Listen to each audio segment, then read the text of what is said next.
Frenzy broke it down. Despite all the headlines and chaos, Diddy's legal team navigated him through one of the tensest, most complicated legal battles of his career.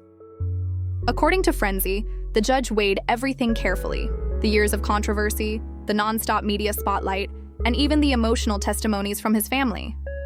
In the end, Diddy walked away with just over 4 years, a sentence that insiders say could have easily been much harsher. Normally, nobody's looking to shank you. When you get into the higher institutions, when people are doing, a ton of time and there's no way you can benefit them, then you got a little more problem.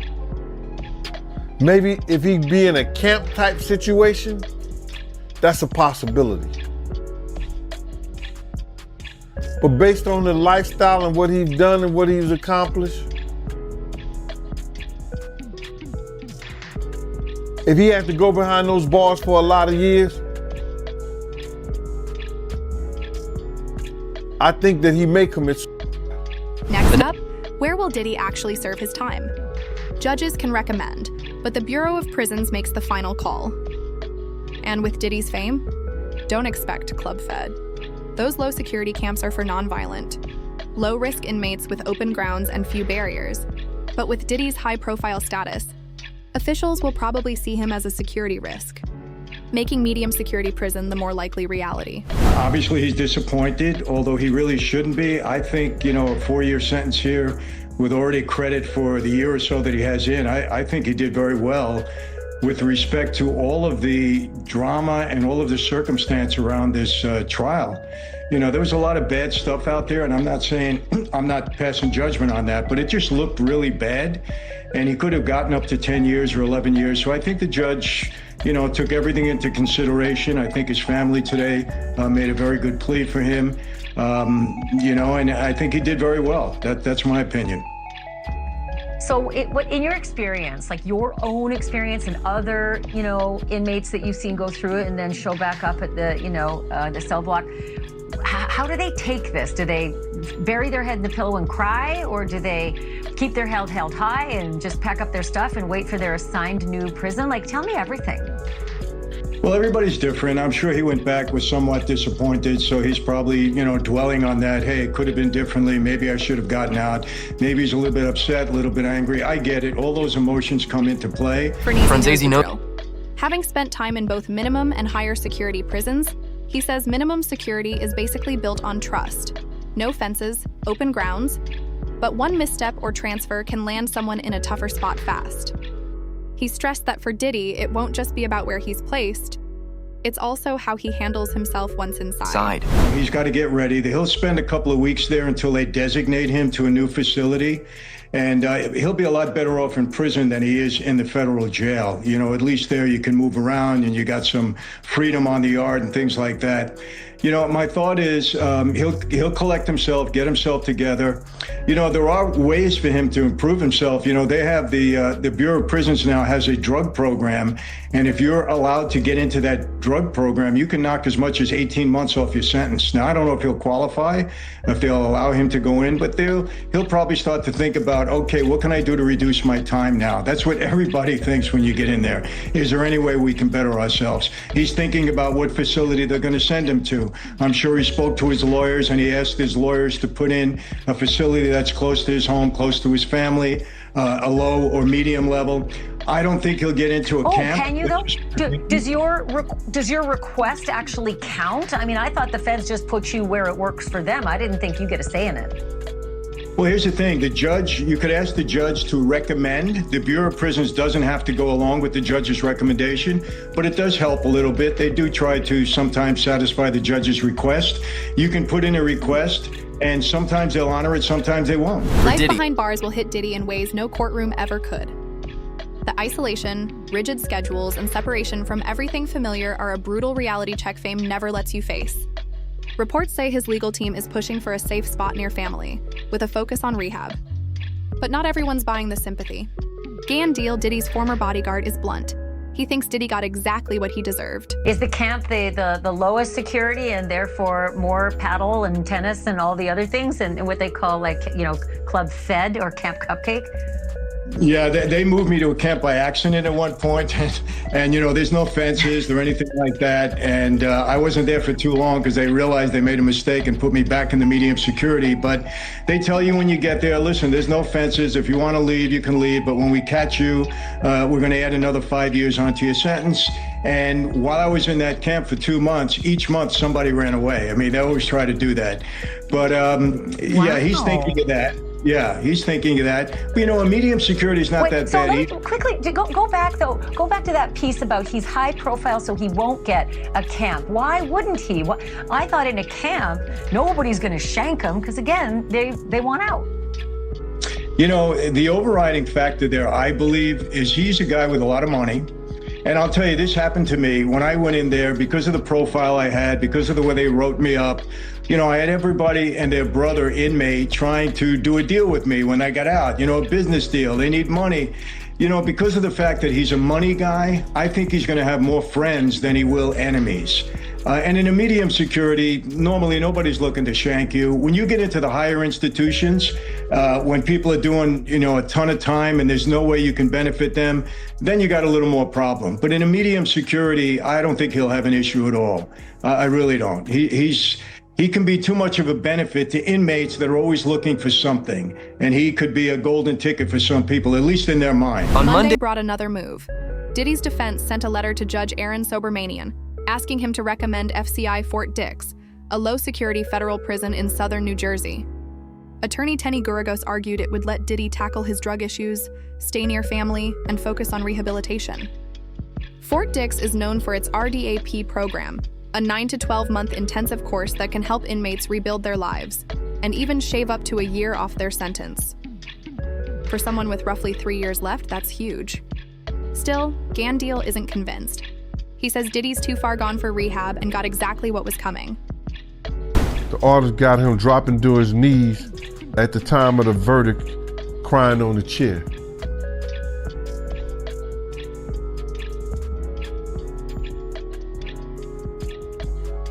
My heart goes out and it says, come and feed him beans. I can care less about his sadness.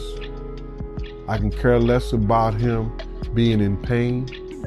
I can care less about what he has to be faced with in court or in jail now. I don't have no remorseful feelings for him, bro. You understand? This is somebody that at one time I would have given my own life for. And to know this nigga was trying to get people to take my life because I was trying to teach them to be right by people and tell them to be right by people. I have no remorse for this dude, bro. To see him like that, I know there is a God. And you can feel all the way you want to feel about me. You can say whatever you want to say about me. But karma is a mother. And if it ever gets back to you when you have done somebody wrong, not just me, I'm not saying me, I'm saying when you have done people wrong, you have done goals of people wrong, to see him on his knees begging like that,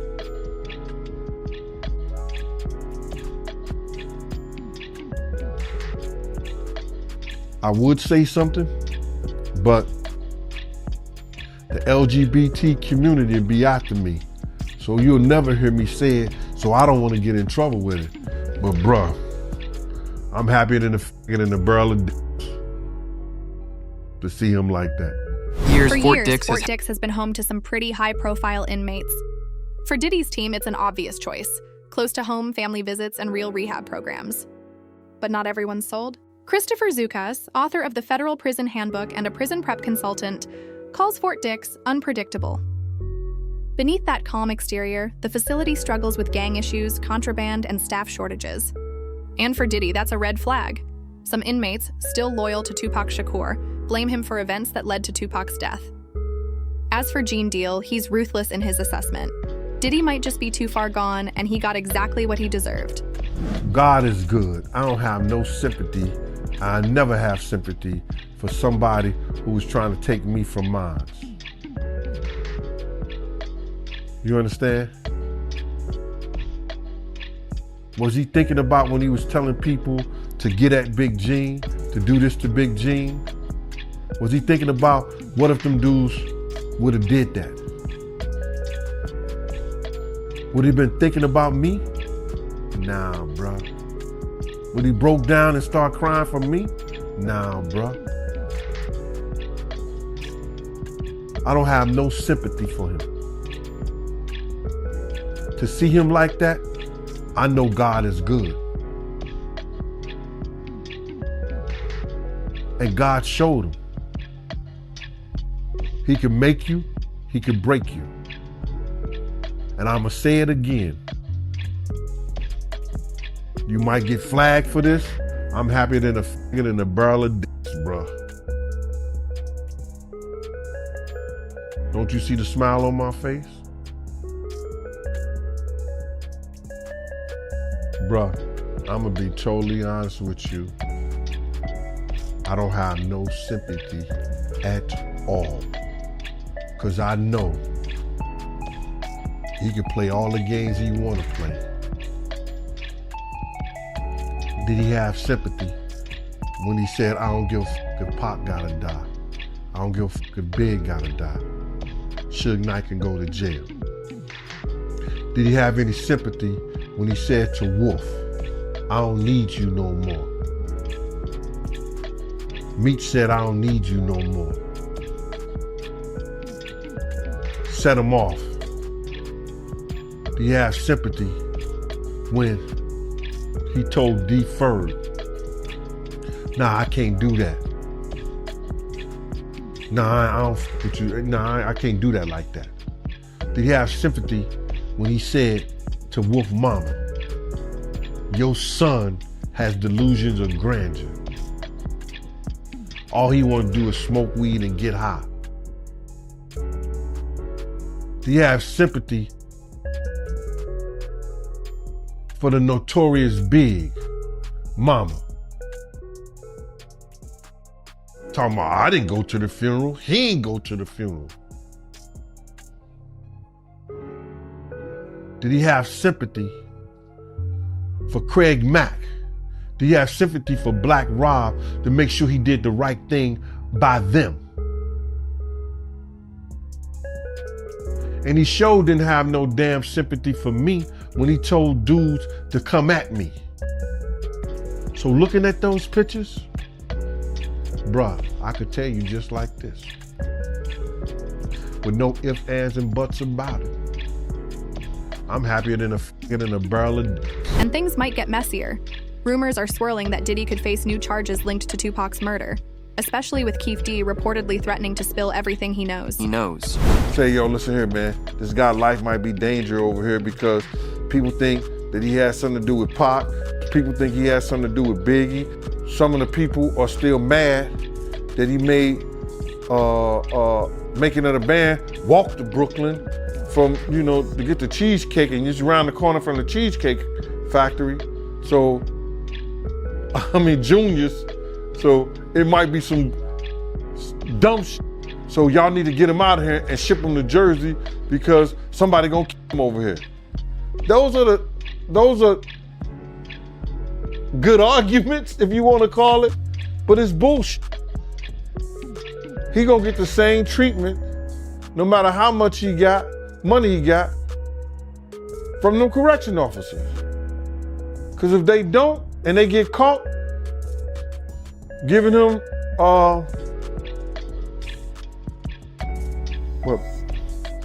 preferential treatment, they gonna lose their job. So you feel like Pac fans will try to do something to him? Pac and Biggie fans. He can have issues with both of them because a lot of people think, because of the statement that Keefe D made, that he did something to Pac. A lot of people know or think that because of Biggie leaving, they finding out that Biggie was leaving Bad Boy, that he may have had something to do with Biggie. People feel that way. You hear it all the time. You see it all the time on the chats and all that stuff. That said, low-security prisons like Fort Dix are generally calmer than medium or high-security ones. Inmates there have more freedom, but they're expected to behave responsibly to keep their privileges. At the end of the day, it's the Bureau, Xiao, of prisons, not the judge, calling the shots on where Diddy serves his time. The DOJ has said it won't interfere.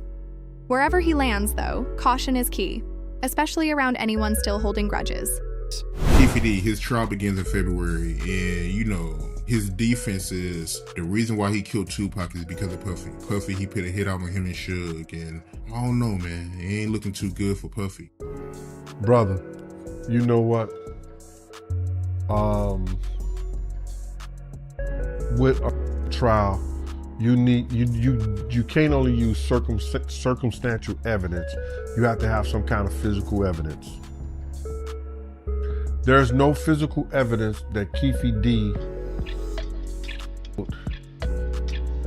or has something to do with Pac's death. There's circumstantial evidence. There's people that could probably testify on what somebody told them or heard. So now, Keefe D, lawyers and them did a great job when they did trial by judge. Because the judge is looking for physical evidence. What ties Keefe D to Puff? What ties Keefe D to the murder of Tupac? And how could they prove that either one of them has something to do with it? Somebody would have to get on the stand and say that I saw him, he told me, and they want to have to believe them. The Bloods was laying people down, but behind Pac getting shot. It was a big, it sparked a big gang war out there. So, if they want to pull Diddy into that, they gotta mitigate circumstantial evidence. Anybody could be a witness for you, but what can they prove? Somebody's gonna have to say, I heard this conversation. This was a handshake or a nod or something went down, and it's gonna be hard to prove. It's gonna be hard to prove. Unless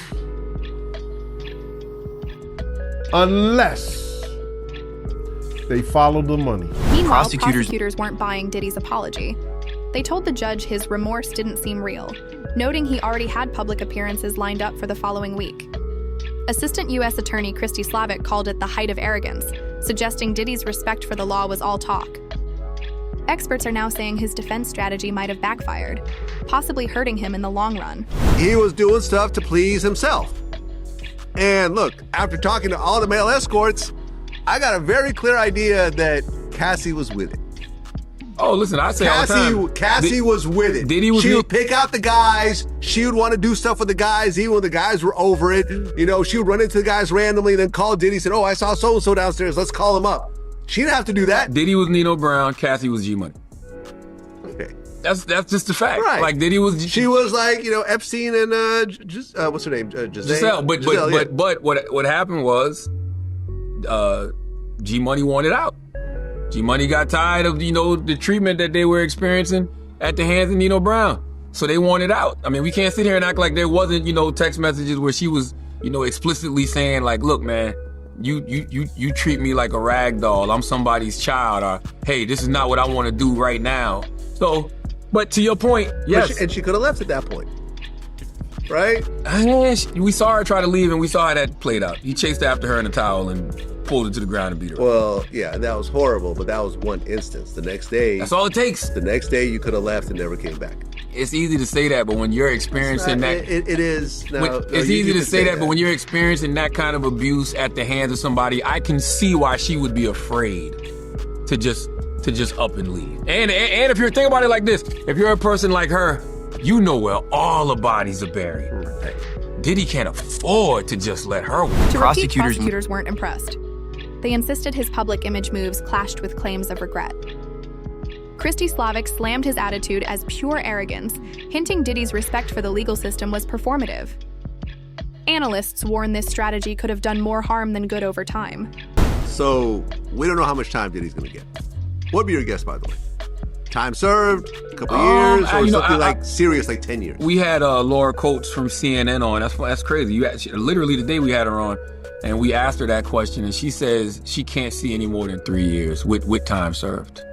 So like maybe 2 more years. Yeah, like 2 more years. That's what she said. Right. And you carve off 85%, that might turn into a year and a half. Mm-hmm. I don't know if that's going to be the case, though. It seems like this judge, really is not pleased with the verdict. Well, yeah, I had Judge Mathis on my show. Mm-hmm. Now, he's not a federal judge, but he used to be a state judge, so he really knows more than all of us combined. And he said there's a reasonable chance that based on what came out on the stand, the judge might throw the book at him. Yeah, because you can't unsee what you saw and you can't unhear what you heard. So even though people say things like, oh, he wasn't on trial for domestic violence, you still saw a video. And when you see a video like that, and then you hear all of these other, women say that they were experiencing, domestic violence, it's hard to give them the benefit of the doubt, and I think that was the biggest thing with the Diddy case to me. It's like, when Cassie first came out with these allegations, man, they went so hard saying it wasn't true. They went so hard saying she was lying, only to have a video drop on CNN. It's kind of hard to give a person the benefit of the doubt after that. I was actually shocked at the verdict. I'm not going to front. Really? Yeah, only because I felt like, he was getting cooked so much in the court of public opinion. I didn't know how a jury, and by the way, this is not just for Diddy, this is just for any court case. I don't know how a jury cannot be swayed by what they see in the court of public opinion. Yeah, but I think it was a fair judgment. Oh, I This agree. was not RICO. Like, come on. I agree. This was not RICO. This was not a criminal enterprise. This was a legitimate business where the CEO liked to rub cum on his nipples. It was a friggy-ass motherfucker. That's what it was. But no, Right? And it wasn't sex trafficking. Listen, you're right. He was not, like, look, RICO's resigned for the Italian mafia, right? It was pushed by Giuliani to break down these criminal organizations where you had the heads of the families insulating themselves by not actually getting Judge Submanian handed down a sentence that landed between what prosecutors demanded, 11 years, and what Diddy's team hoped for. Now he waits. His next stop depends entirely on the Bureau of Prisons. If his lawyers get their way, Fort Dix could be his new home. There, among thousands of inmates, the flash and fame of red carpets and boardrooms will be replaced by chow halls, early mornings, and hard reflection. But the bigger question looms. When he gets out, what's next? Will he seek revenge? Target those who exposed him like Gene Deal? Only time will tell. It was really telling, not just in what happened today, and the pretrial motions by the defense, when they came out and they said Cassie, Jane, Mia, they weren't victims and they didn't have a statutory right to address the court. Judge Subramanian came out and really took offense, said it was inappropriate. And I think the defense missed an opportunity here. I don't think there was any world where he was going to get time served, but to make this about Sean Diddy Combs and not about the victims, 5 different lawyers testified for the defense. Only one of them mentioned any of the victims. And that one lawyer, Brian Steele, who's one of the best, said Cassie consented. She knew what she was getting herself into. So really tone deaf. And if you want to go into sentencing and ask for leniency, you got to put on a strong mitigation case and talk about the victims and what you did wrong. Today completely missed the point. Yeah, talking about tone deaf, that video that we were playing, this 11-minute, documentary style, people said it looked like a slick campaign ad. Everybody inside the court said it landed with a thud, that it was that it backfired, and and using the word Nima just used, tone deaf. I've never seen that introduced in a sentencing. I don't know if everybody has the capabilities to introduce that. You know what the problem with that video is?